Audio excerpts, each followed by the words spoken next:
नमस्कार। आज हम बात करने वाले हैं कि कैसे ग्लोबल पॉलिटिक्स में एक बहुत ही पुराना और कह सकते हैं एक सीधा साधा सिद्धांत फिर से सर उठा रहा है, जिसकी लाठी उसकी भैंस। जी हाँ, माइट इज राइट। ये चीज हमने रूस और यूक्रेन के मामले में देखी और अब ऐसा लग रहा है कि दुनिया की सबसे बड़ी सुपर पावर अमेरिका भी कहीं ना कहीं इसी रास्ते पर चल पड़ी। और देखिए, ये पूरी कहानी शुरू होती है इस एक चौंकाने वाली चेतावनी से। ये शब्द किसी और के नहीं बल्कि ग्रीनलैंड के प्रधानमंत्री के हैं। उन्होंने हाल ही में अपने नागरिकों से कहा, तैयार हो जाइए, हो सकता है अमेरिका हम पे हमला कर दे।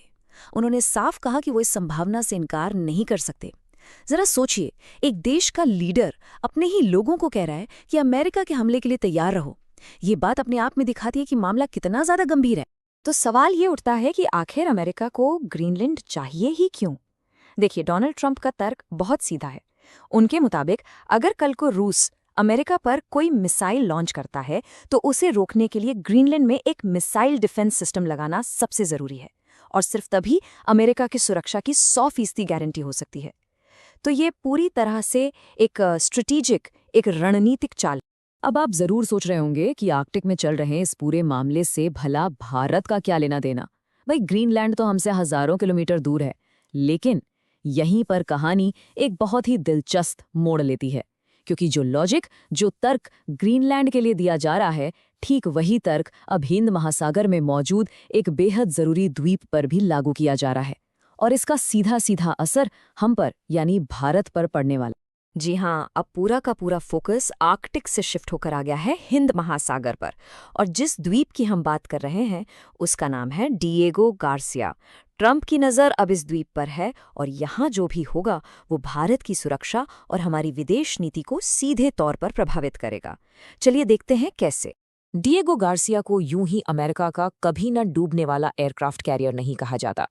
यहाँ से अमेरिका पूरे इंडियन ओशन पर अपना कंट्रोल रखता है। ये मिडिल ईस्ट और एशिया में किसी भी ऑपरेशन के लिए लॉन्च पैड की तरह काम करता है। यहाँ B-52 बॉम्बर्स तैनात हैं, और तो और न्यूक्लियर वेपन्स की मौजूदगी की भी बातें होती हैं। ये इंटेलिजेंस और जासूसी का एक बहुत बड़ा सेंटर है। और सबसे ज़रूरी बात, इस पूरे इलाके में चीन को अगर कोई चुनौती दे सकता है तो वो इसी बेस की वजह से संभव है। लेकिन यहाँ एक बहुत बड़ा पेच है। सवाल ये है कि ये द्वीप असल में है किसका, और यहीं से इस पूरे मामले का सबसे बड़ा विवाद शुरू होता है, जिसकी कहानी काफी उलझी हुई है। तो देखिए, मामला ये है कि अंतर्राष्ट्रीय कानून के हिसाब से ये द्वीप मॉरिशस का हिस्सा है, जो कि भारत का एक बहुत करीबी दोस्त देश है। लेकिन हुआ ये कि ब्रिटेन ने मॉरिशस को आज़ादी देने से ठीक पहले गैर कानूनी तरीके से इस द्वीप को अलग कर दिया और तब से इस पर अपना कब्जा जमाए रखा है। और फिर ब्रिटेन ने इसी द्वीप को अमेरिका को एक बहुत बड़े मिलिट्री बेस के लिए लीज पर दे दिया। अब इस पूरे विवाद को सुलझाने के लिए मैदान में उतरा भारत। हाल ही में भारत ने अमेरिका, ब्रिटेन और मॉरिशस के बीच एक शांतिपूर्ण समझौते के लिए मध्यस्थता की, मतलब एक बिचौलिए की भूमिका निभाई। इस डील के तहत द्वीप का मालिकाना हक मॉरिशस को वापस मिलना था और फिर मॉरिशस अपनी मर्जी से इसे अमेरिका को लीज पर दे देता। ये एक बहुत ही बेहतरीन डिप्लोमैटिक सॉल्यूशन था जो अंतर्राष्ट्रीय नियमों का सम्मान करता था। और भारत ने इस डील को कामयाब बनाने के लिए सिर्फ बातें ही नहीं की, बल्कि आर्थिक मदद भी दी। भारत ने मॉरिशस को $80 मिलियन का एक इकोनॉमिक पैकेज दिया, जिसमें पोर्ट लुइस हार्बर का विकास भी शामिल था। मतलब भारत ने एक ऐसी दुनिया बनाने में इन्वेस्ट किया जहां नियम और कानून चलते हैं, ना कि सिर्फ ब्रूट फोर्स यानी ताकत। लेकिन फिर कहानी में एंट्री होती है डोनाल्ड ट्रंप की, और वो इस पूरे समझौते से कभी खुश नहीं थे। उनके लिए ये जो डील थी, ये कमजोरी की निशानी थी। ट्रंप ने इस बारे में बिल्कुल साफ साफ कहा। उन्होंने कहा कि ब्रिटेन का इतनी जरूरी जमीन को छोड़ देना एक बहुत बड़ी बेवकूफ़ी है। उनका मानना था कि चीन और रूस हमारी इस पूरी तरह से कमजोर हरकत को बड़े ध्यान से देख रहे हैं। और यही हमें ट्रंप की जो मूल विचारधारा है वो समझ आती है। उनके लिए दुनिया की बड़ी ताकतें सिर्फ और सिर्फ ताकत को पहचानती हैं और उसी का सम्मान करती हैं।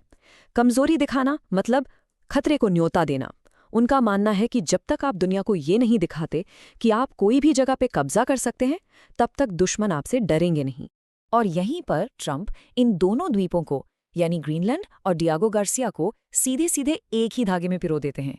वो कहते हैं कि ग्रीनलैंड पर कब्जा करना इसलिए भी जरूरी है ताकि दुनिया हमारी ताकत देखे और हम डियागो गार्सिया को छोड़ने जैसी बेवकूफ़ी भरी हरकतें करने से बचें। मतलब ये एक ही स्ट्रैटेजी के दो अलग अलग हिस्से हैं, पावर का प्रदर्शन। तो अब भारत पर इसका असर क्या होगा? सबसे पहली बात, भारत की मेहनत से जो डील हुई थी वो अब खतरे में पड़ जाएगी।